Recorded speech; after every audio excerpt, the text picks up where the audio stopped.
بسم اللہ۔ اہل سنت و جماعت کا عقیدہ ہے کہ انبیاء کرام کے بعد پوری انسانیت میں سیدنا ابو بکر صدیق رضی اللہ تعالیٰ عنہ کا مرتبہ بلند ترین ہے۔ کون سا ایسا مسلمان ہے جس نے ان کا نامی نہ سنا ہوگا اور ان کی عالی مرتبت شخصیت کے بارے میں کچھ نہ کچھ جانتا نہ ہوگا۔ یار غار کا لفظ سنتے ہی سیدنا صدیق اکبر کا تصور ذہن میں آ جاتا ہے۔ آپ کے بے شمار مناقب اور فضائل ہیں۔ قرآن کریم میں کئی مقامات پر ان کا تذکرہ ہے۔ حدیث نبوی میں ان کی باتیں اور احوال و مناقبت موجود ہیں۔ تاریخ اسلام کی باقاعدہ فتوحات کا آغاز ان کے شاندار دور خلافت سے ہوتا ہے۔ آئیے ان کے بارے میں اختصار سے کچھ باتیں جاننے کی کوشش کرتے ہیں۔ ان کا اصل نام عبداللہ تھا۔ والد کا نام عثمان بن عامر تھا۔ آپ کا تعلق قریش کے اعلیٰ خاندان سے تھا۔ قریش کے 10 معزز ترین گھرانوں میں سے ایک بنو تیم بن مرہ سے آپ کا حسب و نسب ہے۔ آپ رضی اللہ تعالیٰ عنہ کی والدہ محترمہ کا نام سلمہ بنت صخر اور کنیت ام الخیر تھی۔ یہ آپ کے والد کی چچا زاد بہن تھی۔ ان کا سلسلہ نسب ننیال اور دادیال دونوں طرف سے چھٹی پشت پر جا کر اللہ کے رسول صلی اللہ علیہ وسلم کے سلسلہ نسب سے مل جاتا ہے۔ آپ کا ایک عظیم اعزاز یہ بھی ہے کہ آپ کے والد اور والدہ دونوں رسول اللہ صلی اللہ علیہ وسلم کے صحابہ میں شامل ہیں۔ آپ کی ایک نمایاں خصوصیت یہ ہے کہ آپ کے 4 پشتوں نے اللہ کے رسول صلی اللہ علیہ وسلم کے مبارک دور کا مشاہدہ کیا اور ان سب کو صحابیت کا شرف نصیب ہوا۔ آئیے ان 4 پشتوں کو تفصیل سے دیکھتے ہیں۔ آپ کے والد محترم ہجرت کے بعد اسلام قبول کر کے صحابیت کا شرف حاصل کرتے ہیں۔ سیدنا صدیق اکبر رضی اللہ تعالیٰ عنہ بذات خود اسلام قبول کرنے والے اور شرف صحابیت سے سرفراز ہونے والے مردوں میں سب سے پہلے نمبر پر ہیں۔ صدیق اکبر رضی اللہ تعالیٰ عنہ کے صاحبزادے محمد اور عبد الرحمن رضی اللہ تعالیٰ عنہ بھی صحابی ہیں اور ان کے بیٹے محمد بن عبد الرحمن بن ابی بکر رضی اللہ تعالیٰ عنہ بھی صحابی رسول ہیں۔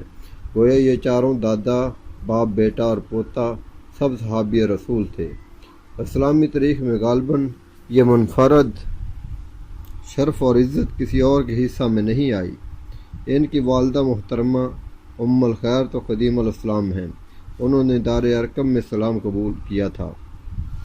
سیدنا ابو بکر صدیق رضی اللہ تعالیٰ عنہ کا لقب صدیق تھا اور اس لقب کے عطا ہونے کا سبب یہ تھا کہ صحیح بخاری کی روایت کے مطابق رسول اللہ صلی اللہ علیہ وسلم نے ایک موقع پر لوگوں سے مخاطب ہو کر فرمایا تھا، اللہ نے مجھے تمہاری طرف رسول بنا کر بھیجا لیکن تم نے مجھے جھٹلایا۔ البتہ ابو بکر نے میری تصدیق کی اور پھر اپنی جان اور اپنے مال کے ساتھ میری غمخواری کی۔ ابن سعد کی روایت کے مطابق واقعہ معراج کے موقع پر بھی آپ کو صدیق کا لقب ملا۔ چنانچہ عہد صحابہ ہی میں آپ کا نام صدیق مشہور ہو گیا تھا۔ آپ عمر میں اللہ کے رسول اللہ صلی اللہ علیہ وسلم سے 2.5 برس چھوٹے تھے۔ عام الفیل کے 3 برس بعد پیدا ہوئے تھے۔ وہ نبی کریم صلی اللہ علیہ وسلم کے اعلان نبوت سے قبل ہی آپ صلی اللہ علیہ وسلم کے قریبی دوست تھے۔ ان کی شخصیت میں اخلاق محمدی صلی اللہ علیہ وسلم کا پرتو نظر آتا ہے۔ چنانچہ سیدہ خدیجہ الکبریٰ رضی اللہ تعالیٰ عنہ نے اللہ کے رسول صلی اللہ علیہ وسلم کے جو اخلاق بیان کیے اور جن خوبیوں کا ذکر کیا، وہی اخلاق و اوصاف ابن دغنہ نے قریش مکہ کے سامنے سیدنا ابو بکر صدیق رضی اللہ تعالیٰ عنہ کے بارے میں بیان کیے۔ یہ اس وقت کی بات ہے جب قوم کے مظالم سے تنگ آ کر صدیق اکبر رضی اللہ تعالیٰ عنہ نے مکہ سے نکل کر حبشہ کی طرف ہجرت کرنے کا فیصلہ کیا تھا۔ یہ راستے میں ہی تھے کہ قبیلہ قارہ کے سردار ابن دغنہ نے ان سے ملے۔ پوچھا، ابو بکر کہاں کا ارادہ ہے؟ کہا، تمہاری قوم کے لوگ مکہ میں رہنے نہیں دیتے۔ ابن دغنہ نے کہا، ابو بکر بھلا تمہارے جیسے محسن اور نفیس انسان کو بھی کوئی قوم اپنے ہاتھ سے نکال سکتی ہے؟ آؤ میرے ساتھ واپس چلو۔ اور پھر ابن دغنہ نے قریش کے سامنے سیدنا ابو بکر صدیق کے جو اوصاف بیان کیے وہ مکارم اخلاق کی بہت اعلیٰ مثال ہیں۔ اس نے کہا، یہ شخص تو بے کسوں کی مدد کرنے والا ہے، صلہ رحمی کرتا ہے، مقروضوں کا بار اٹھاتا ہے مہمان نوازی کرتا ہے، مصائب و مشکلات، مصیبتوں اور پریشانیوں میں حق کی حمایت کرتا ہے، بھلا ایسے شخص کو بھی کسی بستی سے نکالا جاتا ہے۔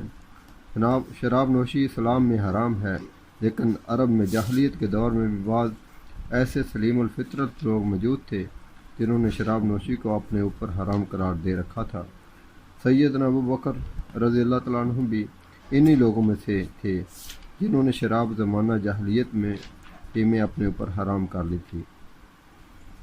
اللہ کے رسول صلی اللہ علیہ وسلم سے ان کا دوستانہ تعلق نبوت سے قبل ہی پیدا ہو گیا تھا۔ عادات و اطوار کی مماثلت نے باہمی تعلقات اس قدر بڑھا دیے تھے کہ آپ صلی اللہ علیہ وسلم ہفتے بھر میں کئی مرتبہ ان کے مکان پر تشریف لے جاتے تھے۔ قریش کے دیگر لوگوں کی طرح سیدنا ابو بکر صدیق رضی اللہ تعالیٰ عنہ بھی تجارت کرتے تھے۔ اللہ تعالیٰ نے اس میں برکت دے رکھی تھی۔ آپ مکہ کے مشہور ذی اثر اور بڑے تاجروں میں سے ایک تھے۔ کپڑے کا کاروبار کرتے تھے۔ آپ کی امانت و دیانت، حسن معاملہ کی دور دور تک شہرت تھی۔ جب اللہ کے رسول صلی اللہ علیہ وسلم نے اعلان نبوت فرمایا تو ان کے پاس 40,000 درہم تھے۔ سیدنا ابو بکر صدیق رضی اللہ تعالیٰ عنہ کے اسلام لانے کے بارے میں جو بات سب کو معلوم ہے وہ یہ ہے کہ جب ان کو اللہ کے رسول صلی اللہ علیہ وسلم نے اسلام کی دعوت دی تو انہوں نے بلا چون و چرا اسلام قبول کر لیا۔ رہا یہ سوال کہ انہوں نے شرف صحابیت کب قبول کیا اور کتنے لوگ ان سے قبل مسلمان ہو چکے تھے اور وہ کون کون لوگ تھے، اس بارے میں مختلف روایات ہیں، مگر اہل علم نے ان پر تطبیق اس طرح پیدا کی ہے کہ بڑی عمر کے لوگوں میں سیدنا ابو بکر رضی اللہ تعالیٰ عنہ، عورتوں میں ام المومنین سیدہ خدیجہ رضی اللہ تعالیٰ عنہا، بچوں میں سیدنا علی بن ابی طالب رضی اللہ تعالیٰ عنہ اور غلاموں میں سیدنا زید بن حارثہ رضی اللہ تعالیٰ عنہ نے سب سے پہلے قبول اسلام کی سعادت حاصل کی۔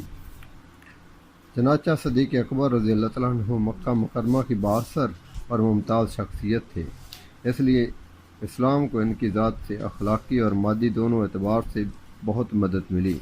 ان کی تبلیغ کے نتیجے میں